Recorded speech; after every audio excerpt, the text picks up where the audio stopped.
Jay Sano without intro music. Jay Sano with intro music. Intro music remix. Jay Sano 19. Jay Sano 19. Jay Sano 19. Jay Sano 19. Hello everybody, welcome back. It is Jeff again, coming to you from the Mindcrack server, and it looks a little bit different in here because I was trying to organize slightly, and I wasn't trying to organize in a way that I'm going to stay here forever, so therefore let's make this thing perfect. I was just sick of like having stuff everywhere, so I was trying to organize just into some basic chests, like a food chest or a plantables chest, and etc. And I really shouldn't have done that because I was talking on the phone with somebody while I was doing it, and I got almost done, and I swear to God I turned around and a creeper had come in here and just goes and half my stuff is gone. But you know, what are you gonna do? So moving on. Luckily I haven't been able to find my diamonds. I'm pretty sure I had them in my bling tower estate, and I really hope so. I couldn't find them prior to the blast, so hopefully that's where they are. I don't think they just got lost, but what I was gonna do is go back and check out and see if that cave still exists that I had made it to. Did I bring a sword? I did. It's just not on my bar in the right spot. And I figured now is a good time we can talk about PAX, because I am back from PAX, and PAX was wonderful, and that's a big Guude head. PAX was wonderful. As you can tell, if you didn't know, I lost my voice at PAX. Couple reasons for that. One was a mix of a little too excessive of partying with the guys and with the people, like especially with at the Twitch party. Had a great time at the Twitch party. Probably too good of a time at the Twitch party, but oh no, I don't know if they're asking what this thing is. It was just marking my cave. Somebody else probably has gotten into here. Is that another beacon? There's another beacon over there. Some people are just so good at like killing withers and doing their thing. Can I make it down there or not?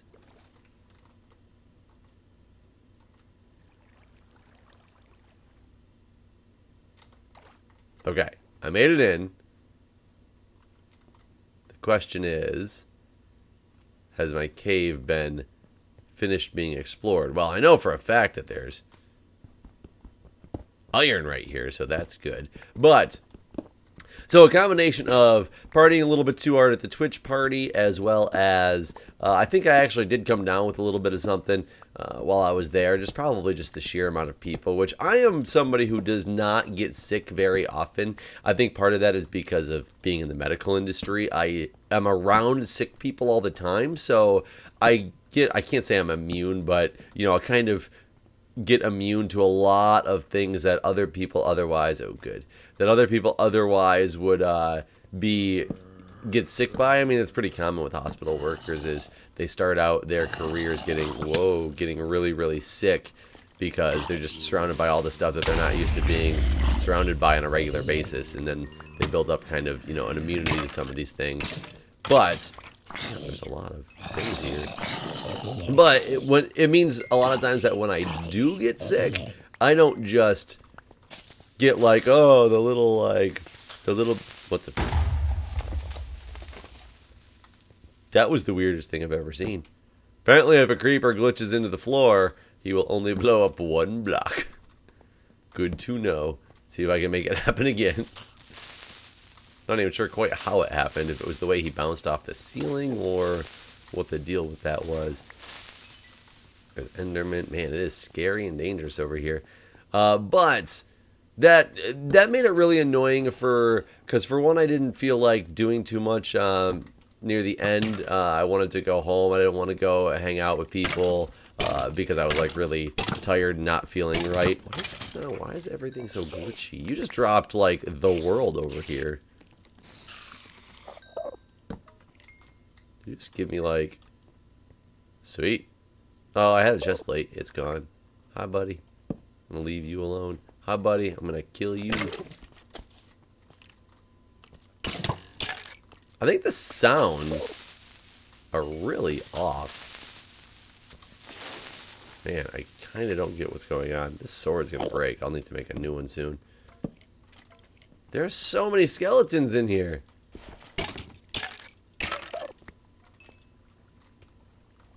I was so afraid I had just looked at that Enderman on accident.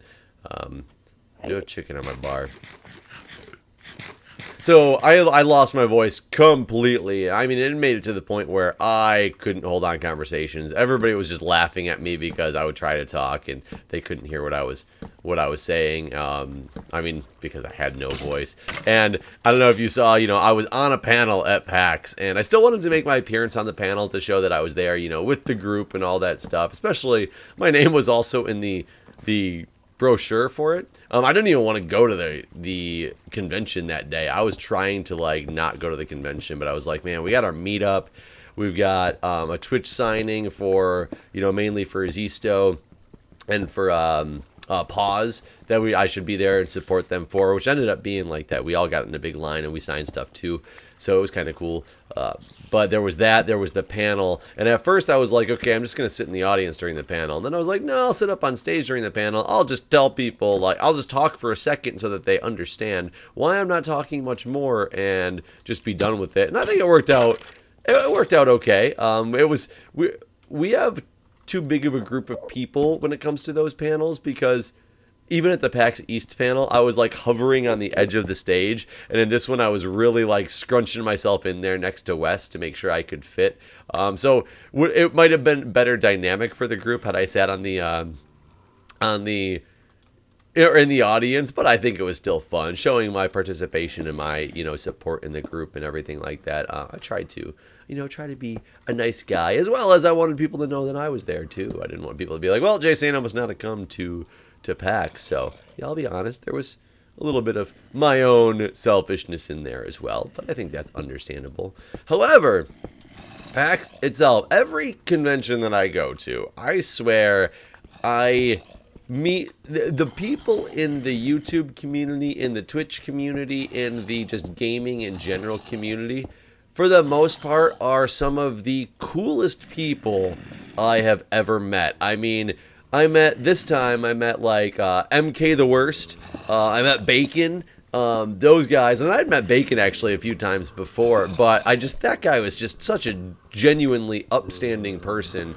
It was really great to actually get to like talk to him more, and a lot of those Chaos guys too, which like I said, I've met before, but I guess I just spent more time with them. All of them are so like cool and so fun and just genuinely cool people to hang out with. So I really enjoy going to the conventions. I don't even like the convention part of it that much. The convention part is like, eh. I think I only was on the floor at the convention hall. I think I only stayed on like one of the floors.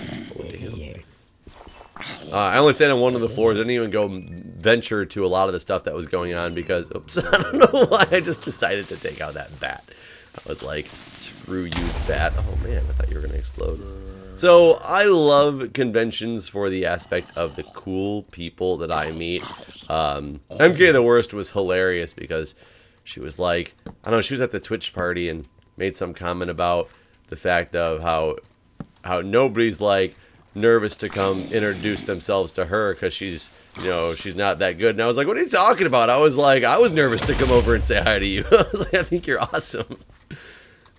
So, I mean, just a lot of cool and very humble people there as well. So I really, really, really enjoy the conventions, but less for the convention part, more for the just meeting people part.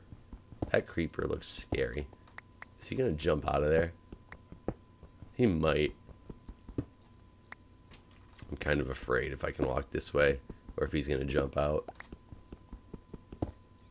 Okay, so far, so good.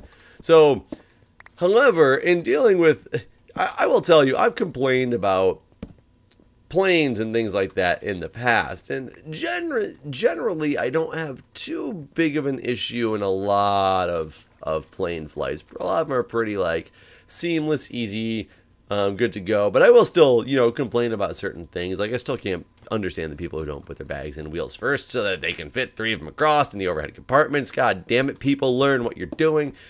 But I swear to God, this time going to PAX, flying to Seattle from DC, I don't know what the deal was with this person, if they just didn't get it or what, but I was so confused, and thank God, like, the flight attendants were there to kind of, like, step in and make sure things didn't go bad. But I was on one of those planes that had, I didn't fly Southwest this time because Julia had a voucher that needed to get used. It was going to expire, so it was like a $500 voucher. So it ended up working out really well because I used it the day it was going to expire because we had no other use for it, but it was to go to Seattle. So it actually paid for my whole Seattle flight, but it was through American Airlines.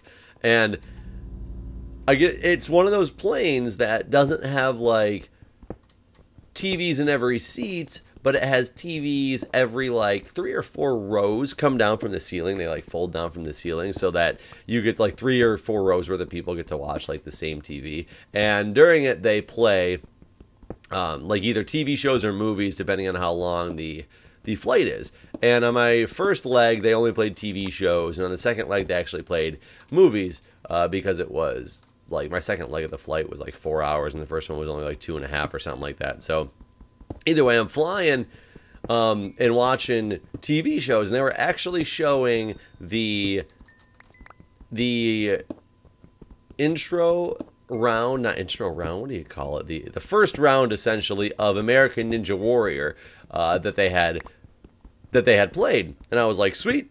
I already know a lot of the people who get through this round because I've seen the later stages of it, but still something cool to watch.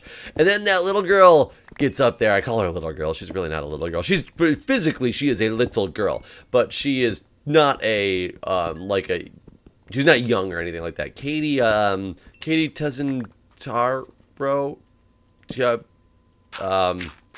Hold on. I gotta find this out now because this girl needs all the credit that she earns all the credit that she gets. So let's go. I'm gonna Google this real quick. Casey Catanzaro. That's it. Casey Catanzaro. She's like the first female to do like amazing things in American Ninja Warrior, and it came up to the part where she was in her first qualifying round. That's what they're called, qualifying round. She was in the first qualifying round, and she was about to start running the course. And granted, I knew what happens because, like I said, I've seen the later rounds. So I knew what was about to happen, but it was entertaining to watch. I'd never seen this particular run of it before. I'd only seen the next run. I don't know why I just made 2 of those. So I'm watching it, and all of a sudden, the guy who's sitting right below the TV that I'm watching reaches up, and he flips the TV back up into the ceiling. And I was like, what the hell? And I just kind of like stopped because I was like in the middle of watching this thing, and I'm like, I didn't say anything, but I started to, I was like, what? I'm like looking around, turning my head like left and right to try to make it known, like if he could somehow see me or somehow somebody could actually like see that, oh, look, other people are bothered by this. I shouldn't have done that. And the TV starts to automatically flips itself back down. And I was like, oh, thank God. And I kind of like leaned back. And he reached up again and he flipped the thing back in the ceiling. I don't know if he thought that this TV above his head was that they had one in every row or something like that. Or, wow, that was scary. Or if he thought that literally since he was sitting there, he had full control over whether other people got to watch that TV or what. So luckily, it's on an automatic spring of some type, and the TV flips itself back down again. So I'm like, whew, thank God, like, I get to watch this thing. You know, I still get to watch this thing, but it's interrupting this round. I'm watching this one particular round, and it keeps interrupting this round. And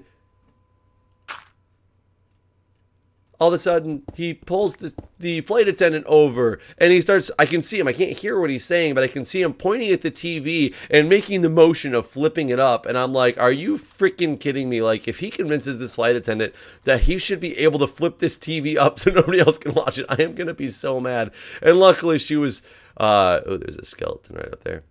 And luckily, she kind of, it looked like explained to him that the TVs were supposed to be down for other people's viewing enjoyment as well. And luckily he left it alone. But I just couldn't believe, I'm still trying to figure out if he genuinely thought that that was the only, or the TVs were in each of the rows, even though it was pretty obvious that the TVs weren't in all the rows themselves. Like, I don't even know what to say about that one, because it's just kind of like, how do you not see that there's not another TV for like 3 or 4 more rows in front of you, and therefore if people are watching the TVs in that interval, the people 6 rows back now really can't see that little teeny TV that well.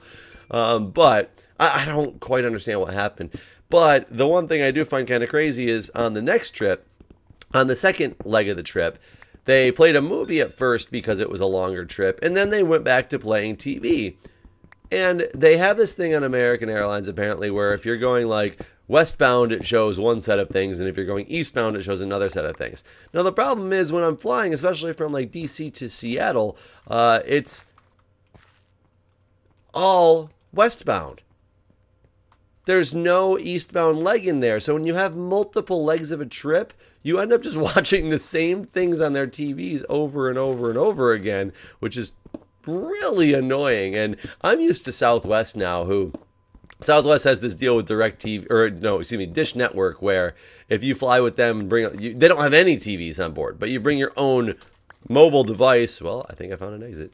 You bring your own mobile device and you can watch anything like on DirecTV, which is, or on Dish Network, which is awesome, because it's all the TV shows that they have that you can watch, which isn't that many, but it's better than nothing. But it's all of those shows plus live TV. So I have watched many a football games. I'd be flying during a football game, but just watching on live TV, which I thought was pretty awesome. I watched some Monday Night Football games in the air last year. It was pretty sweet. So I came out real close to where my other one was, but question mark, man. You don't need to know what was down there anymore because I got it all. But I'm used to flying Southwest, and you can kind of choose what you want to watch or watch whatever's on live TV that they just don't have their standard old programming. So I don't know why a place would do their standard old programming. It kind of doesn't make sense to me because a lot of people who, a lot of people who fly, you know, don't end up with just one leg. So I'm curious why they would do that and not just have like a random assortment that they would maybe pick from and play them and hope to not like be based on seeing, or so other people could see different things if they're flying across the country and they don't want to be sitting there watching the same, you know, thing on multiple legs of the trip because maybe they didn't have anything else to do on a plane. I don't know. It's kind of weird. And how expensive internet is on airplanes is kind of crazy. I bought an internet voucher online, and I ended up sleeping for the first half of my trip, so I was planning on taking it, using it on the way home, and I never ended up even using it on the way home. But it's like $16 for like internet on your flight. And if you're flying cross country, it might be worth it to you because you got nothing else to do. But man, $16 for, you know, essentially like 6 hours of flying. It seems kind of like a lot of ridiculous amounts of money. But anyways, I'm ranting at this point yet again, what I'm very well known for doing. So I'm going to sit here and get some things smelted up and talk to you guys next time. But thank you guys for a wonderful PAX. It was awesome. See you guys next time.